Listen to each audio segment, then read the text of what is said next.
بسم اللہ الرحمن الرحیم۔ صحیح بخاری حدیث نمبر 1821۔ عبداللہ بن ابی قتادہ نے بیان کیا کہ میرے والد صلح حدیبیہ کے موقع پر دشمنوں کا پتہ لگانے نکلے، پھر ان کے ساتھیوں نے تو احرام باندھا لیکن خود انہوں نے ابھی نہیں باندھا تھا۔ اصل میں نبی کریم صلی اللہ علیہ وآلہ وسلم کو کسی نے یہ اطلاع دی تھی کہ مقام غیقہ میں دشمن آپ کی طاق میں ہے، اس لیے نبی کریم صلی اللہ علیہ وآلہ وسلم نے ابو قتادہ اور چند صحابہ کو ان کی تلاش میں روانہ کیا۔ میرے والد ابو قتادہ اپنے ساتھیوں کے ساتھ تھے کہ یہ لوگ ایک دوسرے کو دیکھ کر ہنسنے لگے۔ میرے والد نے بیان کیا کہ میں نے جو نظر اٹھائی تو دیکھا کہ ایک جنگلی گدھا سامنے ہے۔ میں اس پر جھپٹا اور نیزے سے اسے ٹھنڈا کر دیا۔ میں نے اپنے ساتھیوں کی مدد چاہی تھی لیکن انہوں نے انکار کر دیا تھا۔ پھر ہم نے گوشت کھایا۔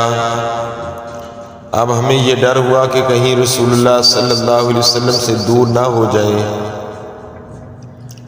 چنانچہ میں نے آپ کو تلاش کرنا شروع کر دیا، کبھی اپنے گھوڑے تیز کرتا اور کبھی آہستہ۔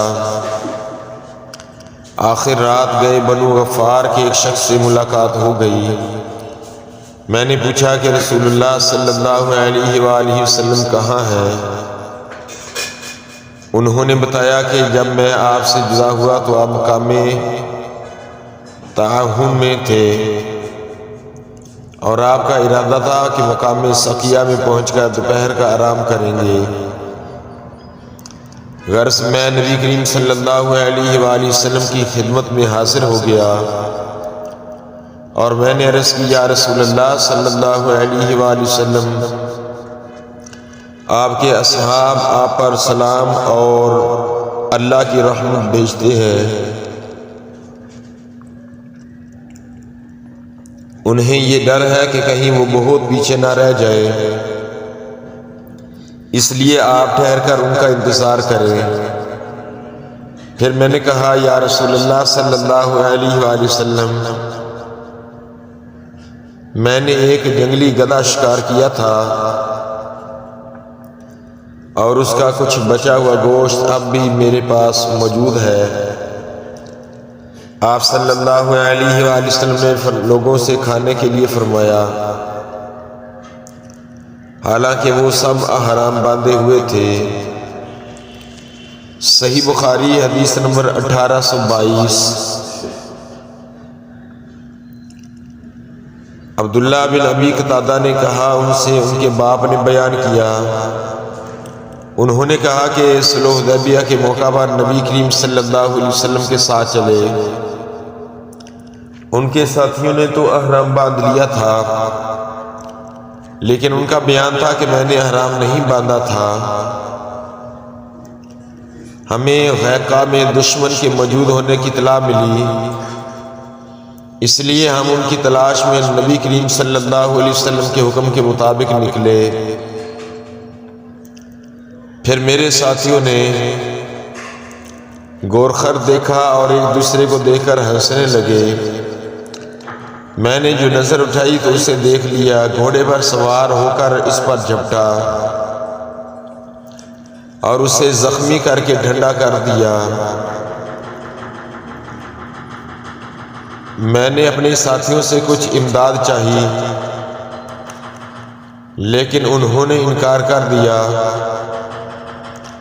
پھر ہم سب نے اسے کھایا اور اس کے بعد میں رسول اللہ صلی اللہ علیہ وآلہ وسلم کی خدمت میں حاضر ہوا۔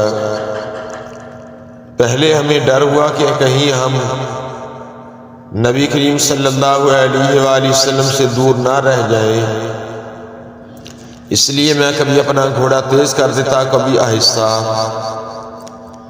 آخر میری ملاقات ایک بنی غفار کے آدمی سے آدھی رات میں ہوئی۔ میں نے پوچھا کہ رسول اللہ صلی اللہ علیہ وآلہ وسلم کہاں ہیں؟ انہوں نے بتایا کہ میں آپ صلی اللہ علیہ وسلم سے تعاون نامی جگہ میں الگ ہوا تھا اور آپ صلی اللہ علیہ وآلہ وسلم کا ارادہ یہ تھا کہ دوپہر کو مقام سقیہ میں آرام کریں گے۔ پھر جب میں رسول اللہ صلی اللہ علیہ وآلہ وسلم کی خدمت میں حاضر ہوا تو میں نے عرض کی، یا رسول اللہ صلی اللہ علیہ وآلہ وسلم، آپ کے صحابہ نے آپ کو سلام کہا ہے اور انہیں ڈر ہے کہ کہیں دشمن آپ کے اور ان کے درمیان حائل نہ ہو جائے، اس لیے آپ ان کا انتظار کیجئے۔ چنانچہ آپ نے ایسا ہی کیا۔ میں نے بھی عرض کی، یا رسول اللہ صلی اللہ علیہ وسلم،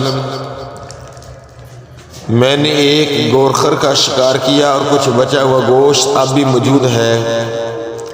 اس پر آپ صلی اللہ علیہ وآلہ وسلم نے اپنے اصحاب سے فرمایا کہ کھاؤ، حالانکہ وہ سب احرام باندھے ہوئے تھے۔